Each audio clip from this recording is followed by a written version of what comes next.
जो मिथिला की देवियां थी वो महाराज जनक को, महाराज दशरथ को गाली दे रही थी।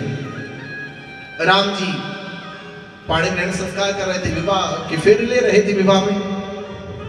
तो राम जी ने सुना कि हमारे पिता को गाली दी जा रही है। तो राम जी ने हल्का सा उनकी ओर देख लिया, थोड़ा सा देखा, और जो राम जी ने पलकें उठा के उन मिथिला की नारियों को देखा ना, वो गाना भूल गई।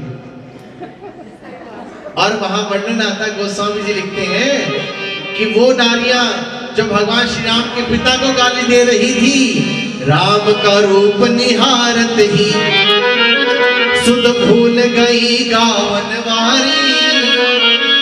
राम का रूप निहारत ही सुध भूल गई गावन वारी। अरे भूल गई अवधेश को नाम, देने लगी मिथिलेश को गारी। महाराज जनक का, महाराज दशरथ का नाम भूल गई और महाराज जनक को ही गाली देने लगी। अच्छा आगे देखिए, जब शूर्पणखा के नाक और कान काट दिए तो भागी भागी गई रावण के पास। रावण ने कहा कौन है वो? बोले एक तपस्वी है, कृपाण निकाला, मैं अभी उसे मार दूंगा। तो शूर्पणखा के ना ना ना भाई ना ना ना ना ना मारना नहीं। बोले क्यों? तेरी नाक काट दी, तेरे कान काट दिए उसने, और तू मारने से भी मना कर रही है। तो हाथ जोड़ क्या बोली? यद्यपि भगनी कीनि कुरूपा, यद्यपि भगनी कीनि कुरूपा, लेकिन बदलायक नहीं पुरुष अनूपा। भाई भले तुम्हारी बहन की नाक काट दी, कान काट दी, लेकिन फिर भी वो मारने लायक नहीं। वो बहुत सुंदर है, वो इतने सुंदर है, वो बदलायक नहीं है। अब बताओ, जिसकी नाक कट गई, कान कट गए, वो अपने भाई से कह रही है यद्यपि भगिनी कीनी कुरूपा। ये तो सत्य है कि तुम्हारी बहन को कुरूप कर डाला उन्होंने, लेकिन फिर भी बदलायक नहीं पुरुष अनूपा। तो बताओ भाई, असुरों के, अपने शत्रु के मन को भी जो हरण कर ले, इतनी सुंदरता है भगवान में। भगवान इतने सुंदर है। महादेव जब विष्णु मोहिनी का अवतार हुआ तो विष्णु मोहिनी के पीछे पीछे जो है असुर तो पागल हुए, महादेव भी पागल हो गए। आगे आगे भगवान विष्णु, पीछे पीछे शिव, ना ना मैं तो इसी से विवाह करूंगा, बस मन भागी, मुझे तो इतनी सुंदर और कोई हो ही नहीं सकती। आगे आगे भगवान विष्णु, भगवान कहे भोलेनाथ दिमाग खराब है क्या? अरे मैं पुरुष हूं, मैं स्त्री नहीं हूं। महादेव ने कहा ना ना तू ऐसे मत, तू मुझे नहीं बहला सकती। तूने उन दैत्यों को तो बहला दिया, पर तू मुझे नहीं बहला सकती। आगे आगे भगवान विष्णु, पीछे पीछे महादेव। और भगवान विष्णु ने सोचा कि महादेव तुम, तब पार्वती जी के पास गए और पार्वती के पीछे खड़े होकर भगवान चुप गए। महादेव ने कहा पार्वती अभी उस सुंदरी को देखा जो अभी भी तुम अभी मेरे आगे आगे आई है? पार्वती ने कहा महादेव शांत हो जाओ, वो सुंदरी नहीं, वो सुंदर है। और तभी से भगवान का एक नाम पड़ गया हरिहर। हरि माने भगवान विष्णु और हर माने भगवान शिव। बोले हरिहर भगवान की। अब देखो महादेव जो वैराग्य के स्वामी है, उनको भी मोहित कर डाला इन्होंने। कितने सुंदर है भगवान कृष्ण। ये कृष्ण जो है प्रेम का अवतार है। प्रेम में वो शक्ति है जो हर किसी को अपना बना लेता है। सुंदर स्वभाव मेरा दुश्मन के मन को भाए, वो देखते ही कह दे तुम प्यार के लिए हो। ये प्रेम में वो ताकत है जो दुश्मन को भी अपना बना डालता है। अन्य किसी में इतनी ताकत नहीं है कि शत्रु को भी अपना बना दे। ये प्रेम ही है जो शत्रु को भी मित्र बना देता है। बोलो राधे राधे। बात समझ में आ रही है कि नहीं आ रही है? और पीछे वालों में आ रही है तो कुछ तो कर दो, हाँ ना कुछ तो हिलाओ, पता तो लगे कि हाँ आप यहाँ मौजूद हैं। कहीं यहाँ बैठे बैठे आप घर में घूम रहे हो। एक व्यास जी कथा सुनाते सुनाते प्रसंग सुनाते थे कि कुछ लोग तो ऐसे होते कथा में बैठ करके भी कथा में नहीं होते, वो अपने घर में बैठे होते हैं। उनका शरीर तो कथा में होता है लेकिन मन घर में होता है। और कुछ लोग ऐसे भी होते हैं जो कथा में बैठ के सो जाते हैं, जिन्हें घर में सोने को नहीं मिलता उन्हें कथा में सोने को मिल जाता है। एक माई एक व्यास जी की कथा सुन के कहती महाराज त्या कथा बहुत सोनी बात है। तो व्यास जी ने कहा अच्छा मैया बड़ा धन्यवाद आपका जो आपने मेरी कथा को अच्छा कहा। कथा तो भगवान की और भगवान की कथा अच्छी होती है, वो अच्छे हैं तो कथा भी अच्छी है, हम तो बस कह रहे हैं। हम तो नीति नीति कह करके थोड़ा बहुत अपना गुनगुना लेते हैं। लेकिन वो बोले ना महाराज तय कथा बाचा बहुत सोनी से था ना के बताओ। व्यास जी ने कहा मैया आपको कथा में क्या अच्छा लगा। महाराज तय ऐ ना पूछ, पर तय कथा बाचे इतनी सोनी है, इतनी सोनी कथा बाचे से था ना बता नहीं सकता। तो व्यास जी ने हाथ पकड़ा, बोले नहीं अब तो बता के जाना पड़ेगा कि आपको कथा में क्या अच्छा लगा, कौन सी कथा सुंदर लगी। तो बोले महाराज कथा तो मैं जानू को नहीं, पर इतना जानू कि घर में 4-4 गोली लेकर सो सुते नींद को नहीं आवे, और इतनी कथा में बैठते नींद आवे से तय कथा सुनी बाचे से तय तो नींद आवे न, माने नींद आवे को नहीं। तो कभी कभी ऐसा भी हो जाता है। बोलो राधे राधे। और कुछ लोग ऐसे भी होते हैं श्रोता, वो केवल बातों को पकड़ देना ना यहाँ पे ये बात। सूत जी महाराज सोने का अधिक ऋषियों को कथा सुना रहे हैं कि एक श्लोक में भगवान की सुंदरता का वर्णन हुआ कि वरहा पीडम नटवर वपु कर्णयो कर्णिकार विभ्रतवास कनक कपिशम वैजयंतीम चमाला। गले में वैजयंती माला पड़ी है और कहां तक लटक रही है, पैर के अंगूठे तक। रंध्रान वेणु, अधरों पर वेणु है, मुरली है भगवान की। रंध्रान वेणु रधर सुधया पूर्यन गोप वृंद वृंदारण्यम स्वपद रमणम। उस वृंदावन की रज को स्वपद अपने कमलों, अपने चरण कमलों से पावन करते हुए भगवान तोड़ रहे हैं। कितना अद्भुत है, कितना अद्भुत सौंदर्य है भगवान का। तो सुखदेव जी महाराज की आंखें खुली कि कोई इतना सुंदर भी है। फिर आंखें मूंद ली, नहीं नहीं नहीं, मुझे किसी की सुंदरता में नहीं खोना, क्योंकि भागवत जी क्या कहती है, धर्मम भजसु सततम त्यज लोक धर्मान सेवसु साधु पुरुषान जहि काम तृष्णा। और लाइन पकड़ी, भागवत जी कहती है अन्नश दोष गुण चिंतन मास मुक्त्वा सेवा कथार समहो नितराम पिबत्वम। भागवत जी कहती है किसी व्यक्ति के दोषों का ही चिंतन ना करें, किसी व्यक्ति के गुणों का भी चिंतन ना करें। अन्नश दोष गुण चिंतन मास मुक्त्वा सेवा कथार समहो नितराम पिबत्वम। दूसरों के दोषों का ही चिंतन ना करें, गुणों का भी चिंतन न करें, अपने पथ पर दौड़ते जाएं। यही भागवत जी का लक्ष्य है। तो सुखदेव जी महाराज ने आंखें बंद कर ली, कोई होगा सुंदर अपने लिए होगा, मुझे क्या है, मैं सुंदरता में क्यों खोऊं किसी की।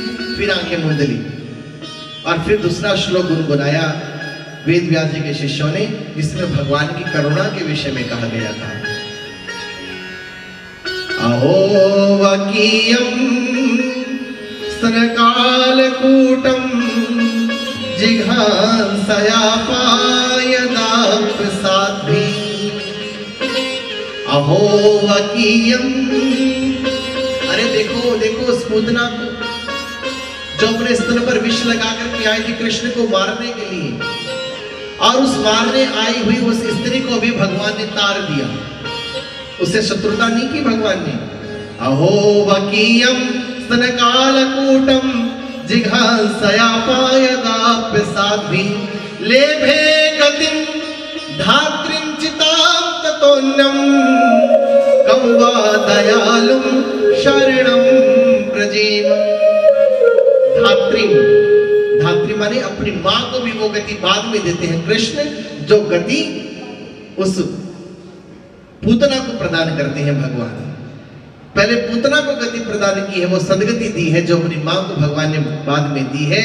अहो वकीयम स्तनकालकूटम जिघांसया पायदाप्य साध्वी। देखो उस पूतना को, जो पूतना बाल घातनी, पूतना लोक बाल घातनी रुधिर, जो रक्त से सनी हुई, बालकों को मार करके, बालकों का रक्त पी करके जो है जीवन बिताने वाली है, ऐसी पूतना जो पवित्र नहीं है, जो पुत्रवती नहीं है, उस पूतना को भगवान ने छू करके पवित्र किया और उसकी गोद में लेट करके उसे पुत्रवती किया। ये करुणा नहीं तो और क्या है? भगवान की करुणा। भगवान ने देखो हमें जन्म दिया, 24 घंटे दिए। हम लोग 24 घंटों में कितना याद करते हैं भगवान को, लेकिन फिर भी भगवान हम पर कृपा किए रखते हैं ना, फिर भी भगवान करुणा करते हैं हमारे ऊपर। यही भगवान की करुणा है। मुझसे कोई खता हुई तो तूने फिर से गले लगा लिया। जिस प्रकार पृथ्वी का छोर नहीं है, सागर का छोर नहीं है, आसमान का छोर नहीं है, उसी प्रकार भगवान की करुणा का भी कोई छोर नहीं है। भगवान की करुणा असीम है, अपार है। अहो वकी मस्तना काल कूटम।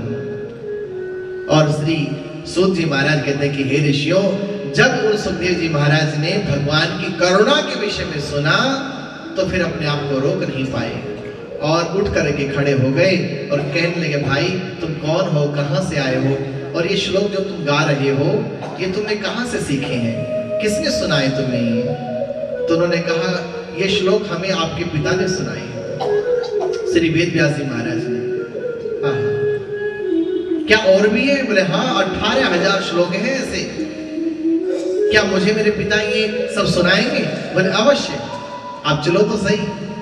देखो, जिन्होंने जन्म लेते ही संन्यास ले लिया था, वो महात्मा जिनके जीवन में ज्ञान वैराग्य के सिवा कुछ भी नहीं है, वो महात्मा भी भगवान की करुणा सुन करके कथा की ओर, कथा को सुनने के लिए चल पड़े, कथा को पाने के लिए चल पड़े। करुणा, जो प्रेमी होगा वो करुणावान भी होगा, याद रखना। जो करुणावान होगा वो प्रेमी भी होगा। और कोई कहे कि मैं करुणा तो मेरे दिल में है पर प्रेमी बर्मी नहीं हूं मैं, ये हो नहीं सकता। जो प्रेमी होगा वो करुणावान भी होगा, और जो करुणावान होगा वो प्रेमी भी होगा। बोलो राधे राधे। आप महसूस कर लेना, करुणा अपने लिए नहीं, अपने परिवार के लिए नहीं, पूरे विश्व के लिए करुणा। मुझ में राम, तुझ में राम और सब में राम समाया है, कर लो प्यार जगत में सभी से कोई नहीं पाया। अरे भाई, एक अच्छा कपड़ा हम लोग कितने दिन पहन लेंगे? महीना, 2 महीना, 6 महीने, फिर फाड़ करके फेंक देंगे ना। लेकिन एक अच्छी दौलत हमारे पास क्या है? किसी भूखे को खिला देना, किसी प्यासे को पानी पिला देना, किसी वस्त्रहीन व्यक्ति को वस्त्र दे देना।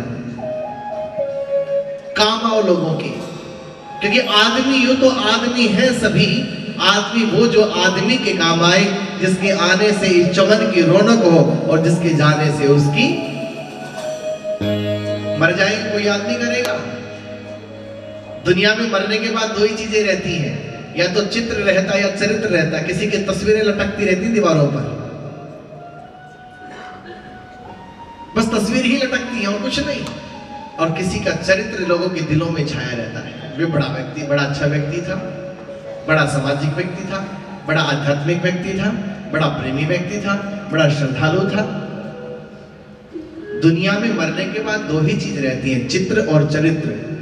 लेकिन वो लोग भाग्यशाली हैं जिसके इस संसार में जाने के बाद चित्र भी रहता है और चरित्र भी रहता है। जैसे कि भगवान दुनिया में आए, जब दुनिया से गए तो भगवान का चित्र भी आज हमारे बीच है और उनका चरित्र भी आज हमारे बीच है। बोलो राधे राधे। तो आप सब लोग भी, हम लोग भी कोशिश करें, कोशिश करना हमारा कार्य है कि हम अपने चरित्र की खुशबू चारों ओर फैलाएं, दुनिया में बांटें, सहयोग करें एक दूसरे का। सूत जी महाराज कहते हैं कि हे ऋषियों, सुखदेव जी महाराज अपने गुरु भाई के द्वारा, वेद व्यास जी महाराज के शिष्यों के द्वारा सुन करके अपने पिता की ओर चल पड़े और पिताजी के चरणों में जाकर के प्रणाम किया और कहा, पिताश्री, अब तक तो मैंने केवल ज्ञान और वैराग्य को ही देखा समझा था, लेकिन अब मैंने प्रेम को पा लिया है, इसलिए मैं इस प्रेम को भरपूर पाना चाहता हूँ। मैं इस कथामृत को पीना चाहता हूँ, आप मुझे कथामृत प्रदान कीजिए। व्यास जी ने कहा, बेटा तुम्हें परीक्षा देनी होगी। देखो, हम लोगों ने क्या थोड़े थोड़े पैसे इकट्ठे किए, किसी व्यास को निमंत्रण दिया और कथा करने के लिए उसे बुला लिया और हम कथा सुनने के लिए बैठ गए। कितने आसान सा काम है। लेकिन कथा के मूल में जाइए आप, जब सुखदेव जी महाराज ने कहा, पिताश्री मैं वन से केवल कथा सुनने आया हूँ, अपना त्याग वैराग्य अपनी तपस्या छोड़ के केवल आपके मुखारविंद से कथा सुनने के लिए उपस्थित हुआ हूँ, मुझे कथा सुनाइए। तो पिता ने कहा तुम्हें परीक्षा देनी होगी। कथा सुनने के लिए परीक्षा? हाँ, कि तुम कथा के अधिकारी हो या नहीं हो, परीक्षा देनी होगी। तो सुखदेव जी महाराज ने कहा, पिताश्री मैं तैयार हूं, बताइए मैं किस प्रकार परीक्षा दूं। तो वेद व्यास जी महाराज ने कहा कि जाओ महाराज जनक के पास, वो तुम्हारी परीक्षा लेंगे और वो यदि लिख देंगे तो मैं तुम्हें भागवत कथा सुना दूंगा, मैं तुम्हें कथा प्रदान करूंगा। संदेश पहले पहुंचा दिया था महाराज जनक के पास कि वेद व्यास जी का पुत्र सुखदेव आपको परीक्षा देने आ रहा है, आपको परीक्षा देनी है। तभी वेद व्यास जी उन्हें भागवत सुनाएंगे। महाराज जनक ने 5 दिन तक द्वार पर खड़े रखा।